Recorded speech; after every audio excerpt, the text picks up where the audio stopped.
Assalamualaikum warahmatullahi wabarakatuh.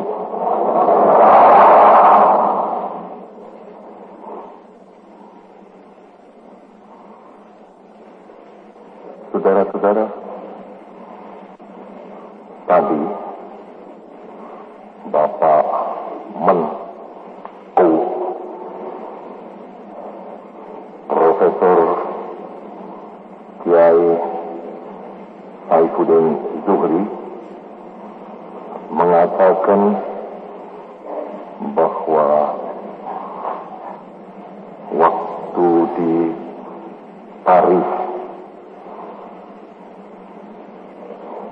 saya sedang sibuk-sibuknya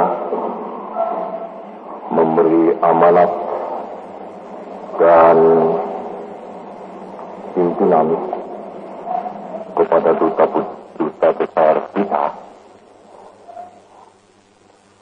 Pada waktu itu saya tidak lupa memperingatkan kepada Bapak Saifuddin Zuhri untuk mengadakan peringatan Maulid Nabi di Istana Negara.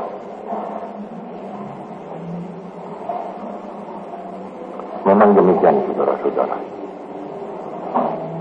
Bahkan lebih dulu daripada itu, di Kairo,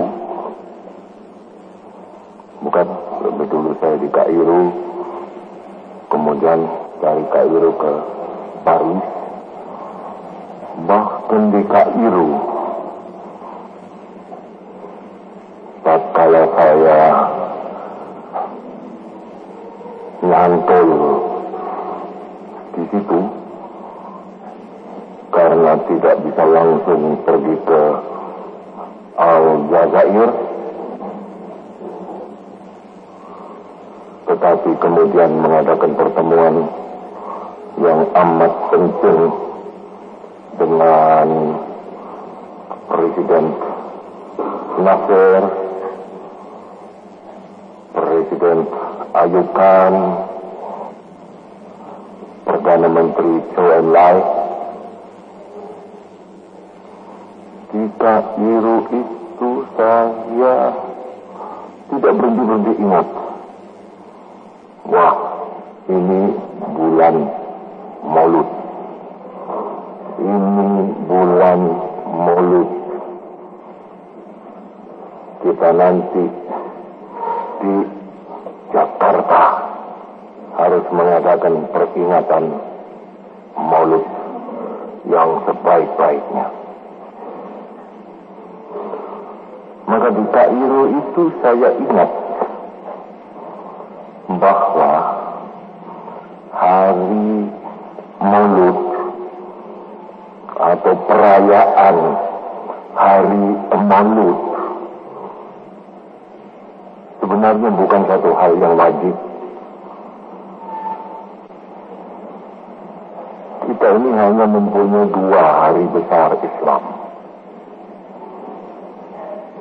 yaitu hari Idul Fitr dan Idul Kurban.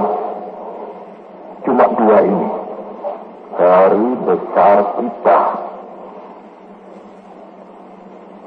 Tetapi sebagai saudara-saudara mengetahui, zaman sekarang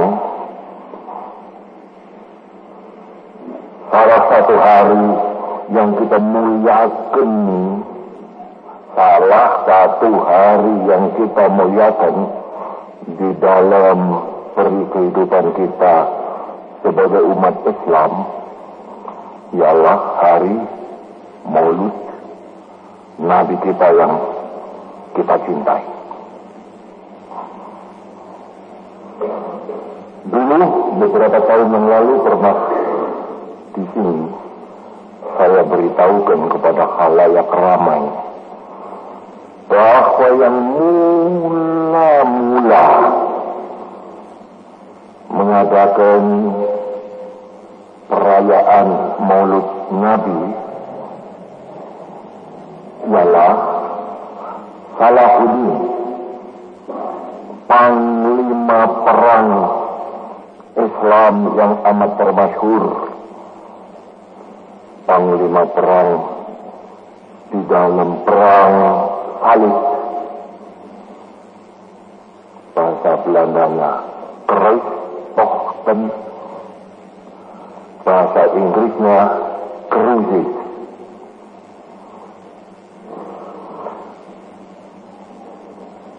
Dari pihak Kristen yang termasyhur panglima perangnya ialah Richard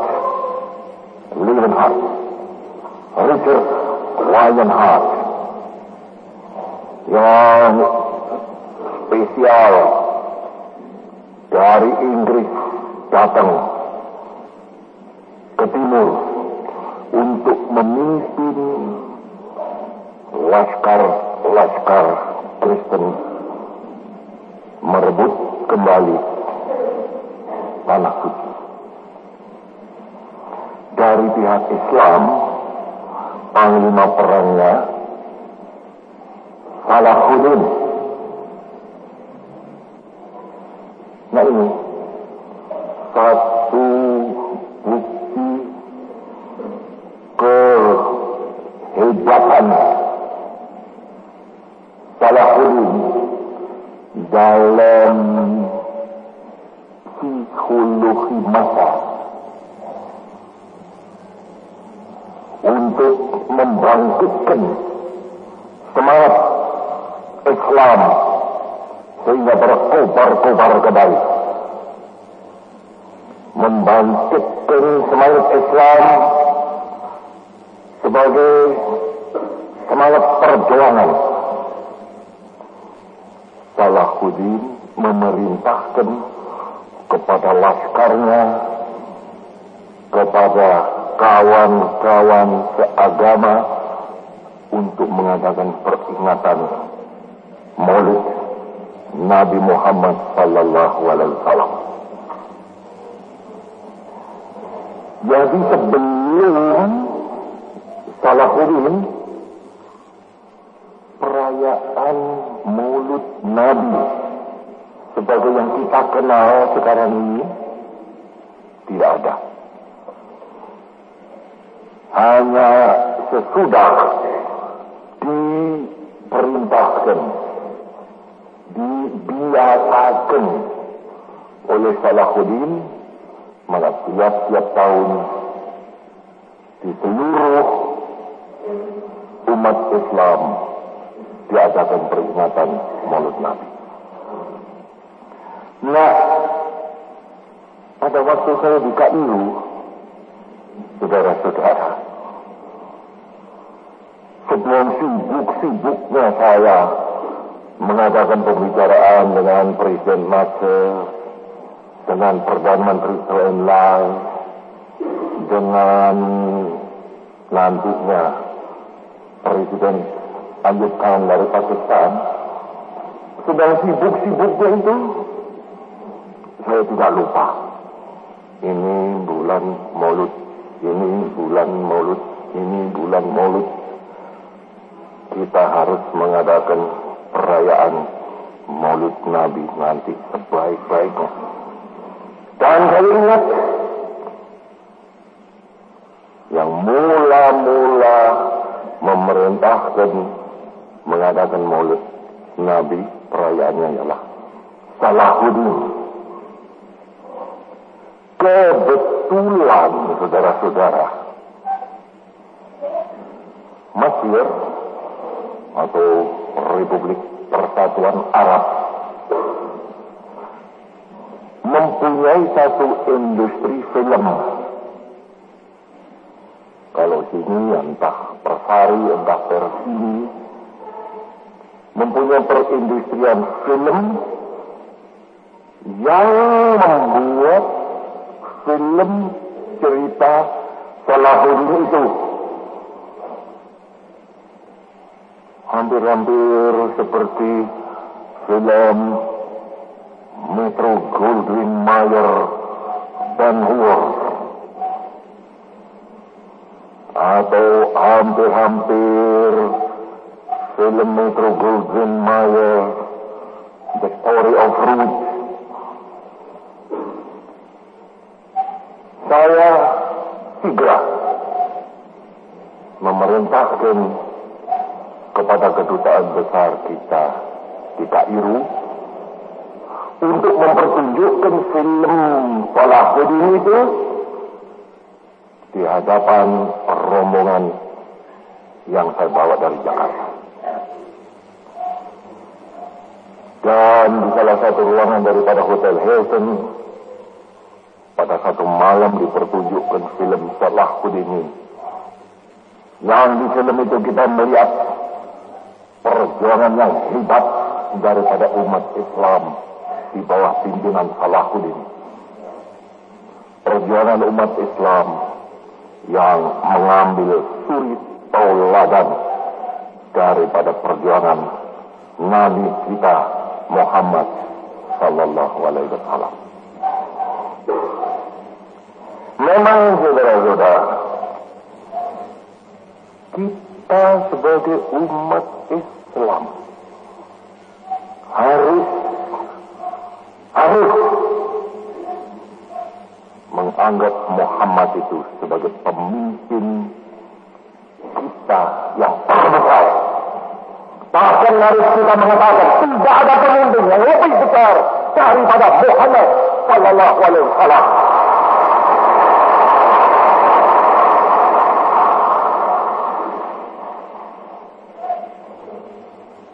Bukan, saudara-saudara, dalam pokok daripada segala pokok, misalnya kalau kita mengikrarkan rukun iman kita, di situ sudah dikatakan bahwa kita harus percaya kepada rasul-rasul, percaya kepada Tuhan satu, percaya kepada malaikat-malaikat dua, percaya lu, bukan sekadar ya percaya artinya sampai ke tulang sumsum kita, percaya kepada kitab-kitab, percaya kepada rasul-rasul, percaya kepada takdir, percaya kepada hari kiamat. 6. Dan salah satu daripada rukun Islam kita juga jelas berbunyi syahadat. Asyhadu an la ilaha illallah wa asyhadu an la ilaha Muhammad Rasulullah. Kita percaya bahwa Muhammad adalah utusan daripada Tuhan. Rasul, bukan manusia biasa. Dulu di sini pernah saya uraikan, seluruh sejarah manusia itu penuh dengan orang-orang besar. Bahkan tidak ada satu bangsa yang besar yang tidak mempunyai orang besar. Seluruh sejarah manusia, coba saudara petani sejarah manusia itu. 2000 tahun sebelum Isa sampai sekarang, di perjalanan sejarah umat manusia itu kita selalu menjumpai orang-orang besar. Di Kairo kita melihat patung daripada Ramses kedua di muka gedung stasiun Kairo. Patung monolit. Monolit itu terbuat daripada satu batu, tidak sambung-sambung. Padahal patungnya tingginya barangkali ini, saudara-saudara. Satu batu. Ramses orang besar. Kalau engkau masuk museum, saudara-saudara, di Mesir, di Kairo, saudara melihat mumi itu, yaitu bangkai jenazah yang sudah dikeringkan, antara lain daripada Tutankhamun orang besar. Bahwa itu pengalaman orang besar, saya pernah saudara-saudara mengalami. Saya pada waktu itu masuk museum di Kairo, diantar oleh kawan kita, waktu itu menteri dia, Anwar Sadat. Barangkali Kiai tahu Anwar Sadat. Pada waktu Anwar Sadat mengajak kepada saya masuk ruangan menyebut aman, Anwar Sadat memberi perintah kepada semua militer, ya, beri hormat. Oleh karena menurut anggapan orang Mesir, Tut Ankh-Amen adalah orang besar. Demikian pula saudara-saudara, Mesir yang kemudian tiap-tiap kali kita berjumpa orang besar, berjumpa dengan Mustafa Kamil, berjumpa dengan Muhammad Farid Bey, berjumpa dengan Aradi Pasha, berjumpa dengan Zahli Pasha, semuanya orang-orang besar. Belakangan ini berjumpa dengan Gamal Abdul Nasser yang sekarang menjadi presiden. Ini Mesir. Coba saudara pergi ke Inggris, saudara akan membaca sejarahnya Gladstone, akan membaca sejarahnya Disraeli, akan membaca sejarahnya Queen Victoria, akan membaca sejarahnya pemimpin kaum buruh, entah Pierre Hardy, entah laki istri West, orang-orang besar. Kalau saudara melompat dari Inggris ke Jerman, saudara akan berjumpa dengan Der Alte Fritz, orang besar. Saudara akan berjumpa dengan Otto von Bismarck, orang besar. Saudara akan berjumpa dengan pemimpin kaum buruh Wilhelm Liebknecht, orang besar. Saudara akan berjumpa dengan pemimpin wanita asalnya dari Polandia, Rosa Luxemburg, orang wanita besar. Di negeri Belanda saudara-saudara akan berjumpa Willem van Oranje, orang besar yang memerdekakan negeri Belanda dari kolonialisme Spanyol. Melompat saudara ke Perancis, duta besar Perancis duduk di sini.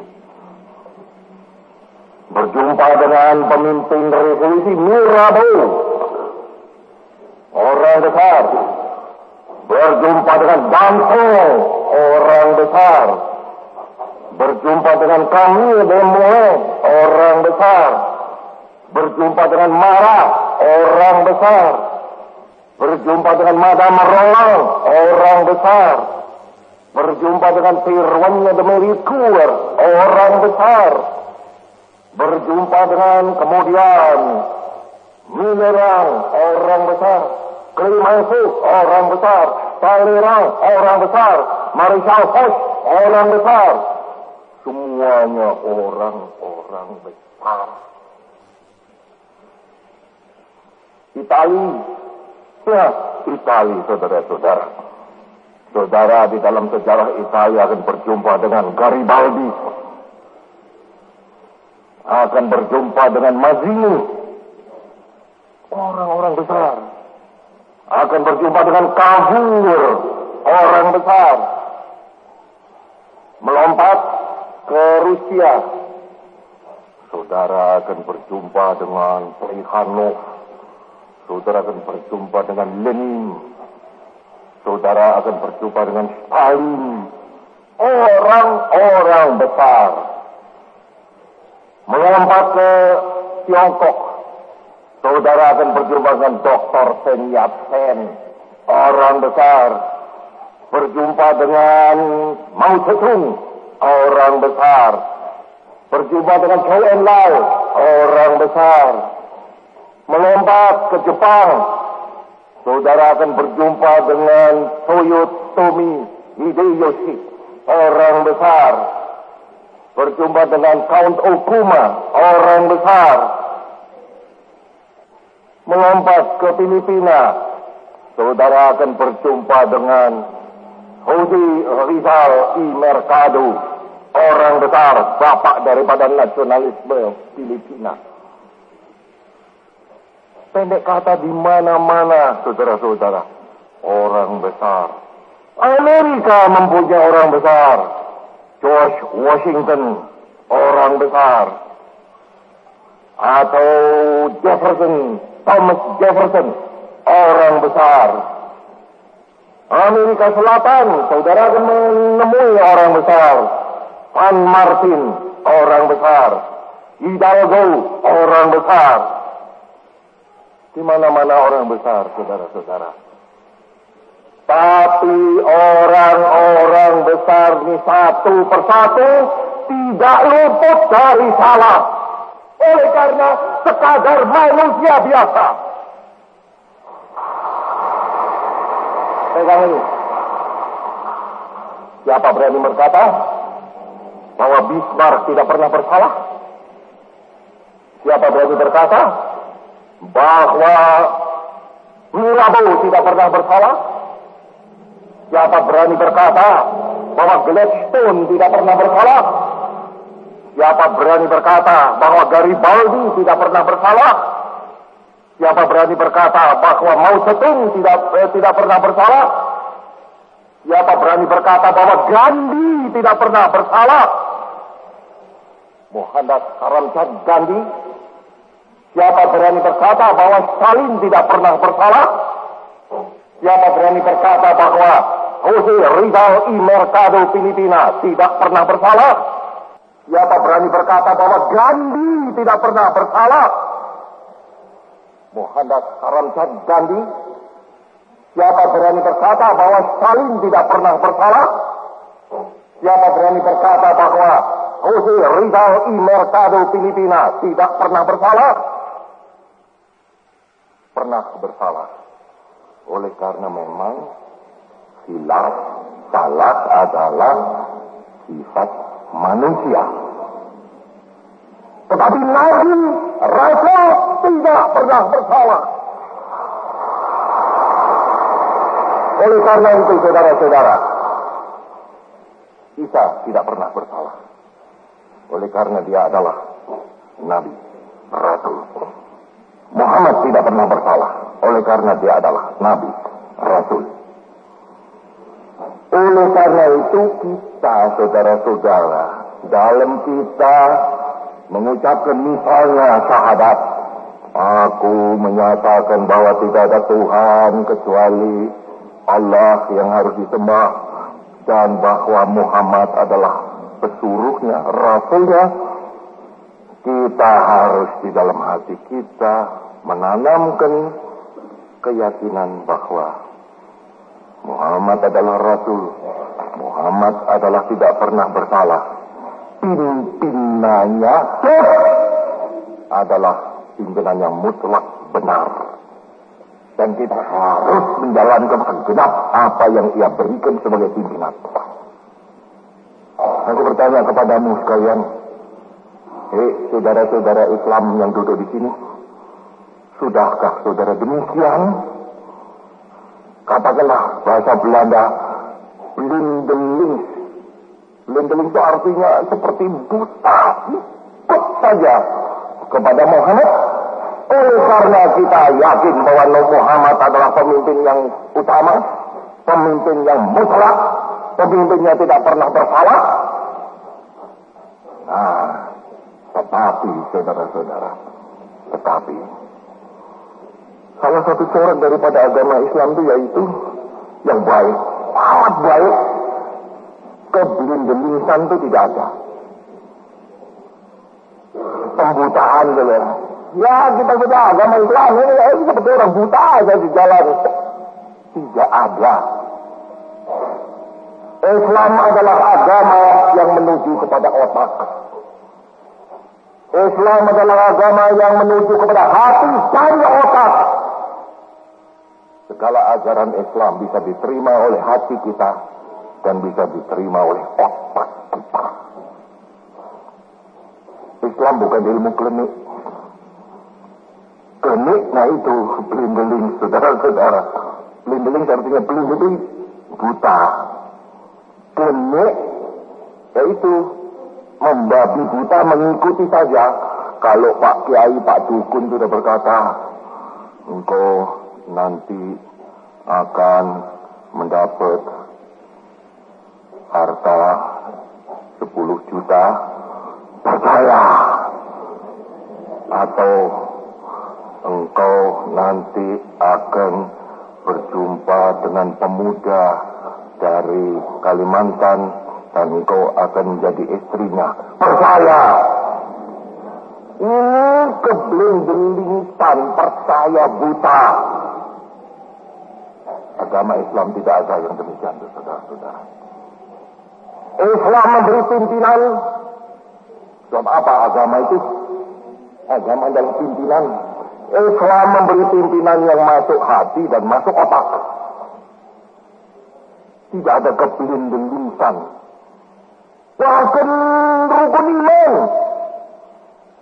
Bahwa ada Tuhan yang harus kita percayai. Masuk akal kita. Kita tidak percaya bahwa ada Tuhan itu secara beling-beling. Tidak. Tidak, saudara-saudara. Dengan hati dan dengan otak kita bisa menelaah, menakar hal ini. Percaya bahwa ada malaikat-malaikat. Itu pun jangan kebelindelingsan. Jangan ya sudah dikatakan rukun iman harus percaya kepada malaikat. Terus sudahlah percaya kepada malaikat, kepada adanya malaikat. Salah jika saudara-saudara demikian. Sebab ini tadi dikatakan oleh Pak Mulya, Tuhan sejak tanganku, manusia. Nah, link hubungan antara Tuhan dan nanti Rasul dan manusia itu harus ada. Nah ini terusnya, ini urusan otak. Ada malaikat. Bukan kok dikatakan dalam rukun iman harus percaya kepada malaikat, adanya malaikat. Sudah masuk akal atau tidak masuk akal kita terima saja adanya malaikat. Itu salah, saudara-saudara. Ada Rasul, jangan pun diterima secara beling-beling. Umat manusia selalu mempunyai pemimpin-pemimpin. Jangan pun manusia. Saudara-saudara. Lihat monyet-monyet ketek di hutan itu. Selalu ada pemimpinnya. Pernahkah saudara melihat sekawanan ketek, sekawanan monyet? Selalu ada yang bangkaroan. Dia yang menjadi pemimpin daripada rombongan monyet itu. Demikian pula gajah. Demikian pula ikan-ikan di laut. Apalagi manusia. Di dalam sejarah umat manusia selalu, saudara-saudara, manusia itu ada yang mimpin. Nah ini rasul-rasul atau pemimpin kelas 2, kelas 3, kelas 4, kelas 5. Seperti Bapak ini, seperti Pak Mul ini, seperti Pak Saifuddin Zuhri ini, kelas 5, kelas 6. Tapi selalu ada antara ajaran dengan manusia yang diberi ajaran itu, yaitu pemimpin. Masuk akal bahwa kita harus percaya kepada rasul-rasul. Padahal kita nggak pernah melihat Muhammad, nggak pernah kita melihat Musa, nggak pernah kita melihat Sulaiman, nggak pernah kita melihat Isa. Oleh karena itu maka kita harus merasa bangga, saudara-saudara, bahwa kita ini diberi oleh Tuhan satu kemerdekaan, satu negara yang berdiri di atas ajaran-ajaran. Negara kita adalah negara yang berdiri di atas ajaran-ajaran. Kalau umpama boleh, kata orang Jawa Timur, saya berkata, negara Republik Indonesia itu berdiri di atas satu agama, sesuatu agama. Tetapi ini tidak boleh dikatakan demikian. Sebab Pancasila bukanlah satu agama. Pancasila adalah dasar negara, tetapi satu ajaran, satu prinsip, satu ideologi, satu ide. Saya ini ada, terus terang saja saudara-saudara, pernah duka di Sukabumi, duka di Garut. Duka itu artinya tidak tahu, saya lupa apa di Sukabumi, di Garut. Saya ini mau dinamakan Nabi. Apa sebab? Karena Bung Karno telah mengadakan Pancasila. Nabi yang telah menurunkan Pancasila. Seketika itu juga saya stop omongan yang demikian itu. Saya bukan Nabi. Tidak ada manusia ini, saudara-saudara. Nabi jikalau tidak dikehendaki oleh Tuhan. Dan Nabi Muhammad adalah Nabi yang terakhir daripada segala nabi-nabi. Saya pun tidak mau menerima julukan pencipta Pancasila. Saya sekadar menerima julukan penggali Pancasila. Penggali. Tapi nyata Pancasila adalah satu ajaran, satu prinsip. Nah ini besarnya negara Republik Indonesia. Lebih besar daripada negara-negara lain. Ialah bahwa Republik Indonesia membawa ajaran, membawa prinsip. Sebagaimana juga, dengarkan perkataanku, sebagaimana juga agama membawa ajaran. Republik Indonesia adalah boleh dikatakan satu-satunya negara di dunia ini yang membawa ajaran Pancasila. Tidak ada negara lain seperti Republik Indonesia ini. Dan bukan saja itu, Republik Indonesia amat dihormati oleh negara-negara lain, terutama sekali negara-negara yang baru. Oleh karena Republik Indonesia itu membawa konsepsi-konsepsi. Negara-negara lain banyak sekali, saudara-saudara, tidak memberi konsepsi kepada rakyatnya, tidak, kepada dunia umat manusia ini pun tidak. Tapi Republik Indonesia, saudara-saudara, memberikan, kecuali ajaran, konsepsi. Ajaran Pancasila berulang-ulang di dalam kongres-kongres internasional saya katakan bahwa sebenarnya Pancasila itu adalah satu dasar universal. Universal artinya boleh dipakai oleh seluruh bangsa. Bangsa kulit putih kah? Bangsa kulit hitam kah? Bangsa kulit kuning kah? Bangsa kulit sawo mateng kah? Semuanya, jikalau mempunyai negara, boleh negaranya itu didasarkan di atas Pancasila. Oleh karena Pancasila adalah satu ajaran atau satu dasar universal. Dan kecuali Pancasila, saudara-saudara, Republik Indonesia selalu memberi konsepsi-konsepsi. Saya beberapa hari yang lalu dapat laporan. Republik Indonesia, Presiden Soekarno, sekarang sudah nggak ada artinya. Nggak ada orang yang mau dengar, nggak ada orang yang mau ikut. Apa benar demikian, saudara-saudara? Saya ini baru pulang dari luar negeri. Dan saya bisa berkata kepada saudara-saudara, belum pernah nama Republik Indonesia begitu tingginya sebagai mercusuar daripada umat manusia di dunia ini. Terutama kali di dalam kalangan New Emerging Forces.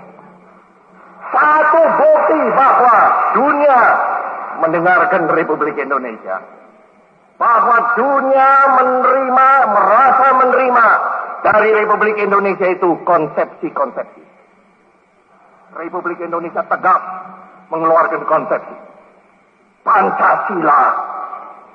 Dan ini semuanya saudara-saudara saya lihat di Kairo. Dikagumi oleh rakyat di sana. Berdikari.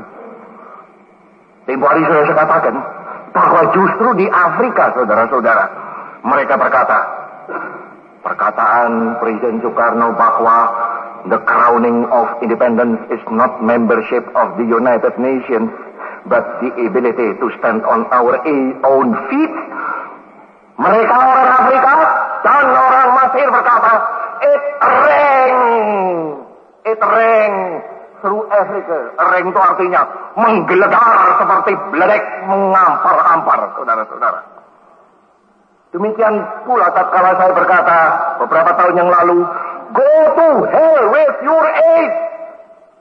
Pada waktu itu juga orang Afrika berkata, it rang through Africa. Indonesia mempunyai Pancasila, memberikan Pancasila kepada dunia. Indonesia mempunyai berdikari, memberikan ide berdikari kepada dunia. Kemarin dulu di Bogor saya katakan, justru ide berdikari inilah membuat kaum imperialis gemeter.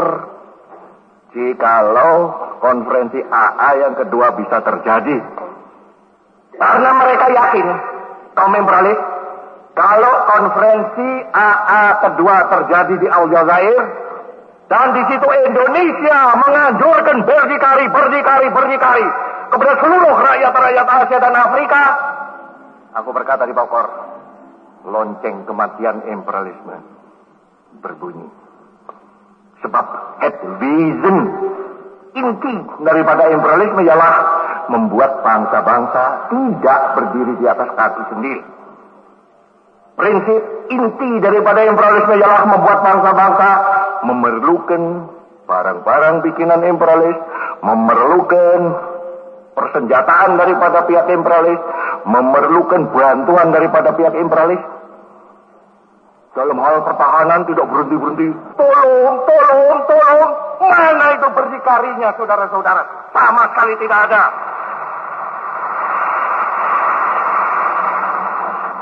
Sebaliknya kita. Kita ini sekarang sedang dikepung, saudara-saudara. Malaya itu, Singapura adalah satu basis sebetulnya, saudara-saudara, daripada kekuasaan militer Inggris. Kalimantan Utara basis daripada kekuasaan militer Inggris. Dan saya beritahu kepada saudara-saudara, Inggris sekarang hendak memperkuat juga pulau di selatan kita ini. Dijadikan juga basis yang kuat. Jadi utara kita dikepung, selatan kita dikepung. Tapi kita tidak minta tolong kepada negara lain, bangsa lain. Kami dikepung, minta tolong. Tidak. Kami malah berkata, kekejero kaya manuk beranjangan, kopak kapita kaya lotapa angin, kena kepok limpung, kalau bangsa di Indonesia, hancur lebur sama sekali. Ya, betul. Sana sedang hendak mengepung kita sama sekali dari utara, dari selatan. Dan kita sebagai rakyat yang dikepung, terus terang saja. Kita ngasah kita punya pedang, saudara-saudara. Kita menggembleng kita punya gada. Menggembleng kita punya limpung Alugoro. Beberapa hari yang lalu sudah saya mengadakan pertemuan dengan Pak Jenderal Nasution, dengan Pak Omar Dhani, dengan Pak Marta Dinata, dengan Pak Yani, dengan Pak Sucipto Pangat. Mari kita sempurnakan kita punya pertahanan. Oleh karena kita dikepung.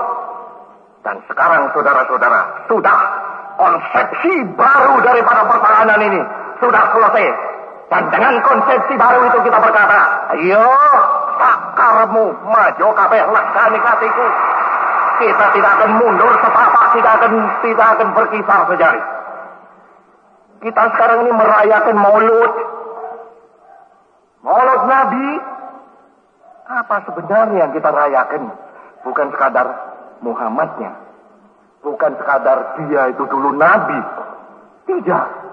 Yang kita rayakan sebenarnya ialah ajaran konsepsi agama yang ia berikan kepada umat. Diberi oleh Tuhan. Via malaikat Jibril kepada Rasul. Rasul meneruskan lagi kepada umat, yaitu kita. Itu yang kita rayakan.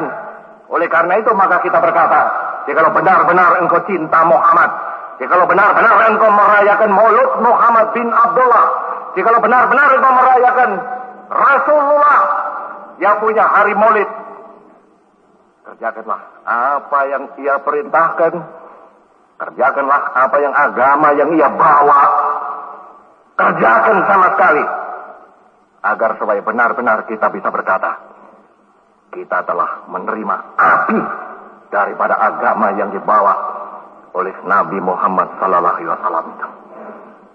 Saudara-saudara, mari berjalan terus. Berjalan terus di atas dasar-dasar kenegaraan kita. Berjalan terus sebagai umat Islam di atas dasar-dasar ajaran agama Islam. Berjalan terus. Dan memang telah dijanjikan oleh Tuhan. Janji oleh Tuhan kepada kita. Jikalau kita berjuang benar-benar di atas dasar agama, kita akan menang. Janji Tuhan. Bukan sekadar apa yang kita dengarkan dari orang klinik. Tidak, saudara-saudara. Inna ma'al usri yusra. Ya, sedikit sukar dulu, tetapi nanti bahagia. Inilah saudara-saudara, dialektik daripada hidup sesuatu bangsa yang akan menjadi besar. Inna ma'al usri yusra. Pahit dulu, sukar dulu, menderita dulu, kemudian baru bahagia. Ada pantun yang bunyinya, berakit-rakit kita ke hulu, berenang-renang ke tepian, bersakit-sakit kita dahulu, bersenang-senang kemudian. Ini adalah dialektik sesuatu bangsa yang ingin menjadi bangsa yang besar. Kemarin aku baca Ramayana, saudara-saudara. Ramayana. Di dalam kitab Ramayana itu ada disebut satu negeri. Namanya negeri Uttarakuru. Uttarakuru, yaitu artinya lornya negara Kuru. Kuru yaitu Kurowo itu. Uttarakuru. Disebutkan di dalam kitab Ramayana itu bahwa di negeri Uttarakuru itu nggak ada panas yang terlalu, nggak ada dingin yang terlalu, nggak ada manis yang terlalu, nggak ada pahit yang terlalu. Segalanya itu tenang. Ora ono panas, ora ono adem. Tidak ada gelap, tidak ada terang yang cemerlang. Adem tentrem kadya siniram banyu ayu suwindulawati. Di dalam kitab Ramayana itu sudah dikatakan, negeri yang begini tidak bisa menjadi negeri yang besar. Sebab tidak ada up and down, perjuangan tidak ada. Semuanya itu adem, tentrem, seneng pun tidak terlalu seneng, tidak terlalu sedih. Sudahlah, tenang, Uttarakuru. Apa engkau ingin menjadi satu bangsa yang demikian, saudara-saudara? Tidak. Kita tidak ingin menjadi satu bangsa yang demikian. Kita ingin menjadi satu bangsa yang seperti tiap hari digembleng oleh keadaan. Digembleng, hampir hancur lebur, bangun kembali. Digembleng, hampir hancur lebur, bangun kembali. Hanya dengan jalan demikianlah kita bisa menjadi satu bangsa yang benar-benar bangsa otot kawat balung besi. Orang tedas papak palu de pandai. Apalagi orang tedas isaning kurindo. Hanya jikalau kita mengerti dialektik daripada perjuangan. Jikalau engkau umat Islam yang sejati, engkau harus senang, selalu digembleng. Senang selalu up and down. senang bahwa engkau tidak selalu mengalami senang saja. Tetapi harus merebut, memperjuangkan kesenangan itu. Sebagai diucapkan oleh firman Tuhan, inna ma'al usri yusra. Pahit dulu, nanti senang. Berakit-rakit dahulu, berenang-renang ke tepian. Bersakit-sakit dahulu, bersenang-senang kemudian.